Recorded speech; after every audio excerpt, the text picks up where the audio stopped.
अस्सलामुअलैकुम, आप देख रहे हैं उर्दू मीडिया पॉइंट। नाज़रीन इकराम, भारत को T20 के आलमी कप में तारीखी शिकस्त देने के बाद अब पाकिस्तानी क्रिकेट टीम का अगला टारगेट न्यूजीलैंड की क्रिकेट टीम से मैच जीतना है। पाकिस्तान अपना अगला मैच 26 अक्टूबर को न्यूजीलैंड के खिलाफ खेलेगा। ये मैच शाम 7 बजे बराह रास्त PTV स्पोर्ट्स पर नशर किया जाएगा।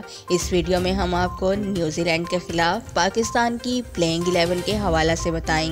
पहले नंबर पर पाकिस्तान के विकेटकीपर बल्लेबाज मोहम्मद रिजवान होंगे। दूसरे नंबर पर पाकिस्तानी कप्तान बाबर आजम, तीसरे नंबर पर मोहम्मद हफीज, चौथे नंबर पर फखर जमान, पांचवें नंबर पर मोहम्मद आसिफ, छठे नंबर पर शुएब मलिक, सातवें नंबर पर इमाद वसीम, आठवें नंबर पर शादाब खान, नौवें नंबर पर हारिस राव, 10वें नंबर पर शाहीन शाह अफरीदी और 11वें नंबर पर हसन अली पाकिस्तान की जानिब से खेलेंगे। दोस्तों, अगर आप पाकिस्तानी टीम की अब तक की कारकर्दगी से खुश हैं तो वीडियो को लाइक करना और चैनल को सब्सक्राइब करना मत भूलिएगा।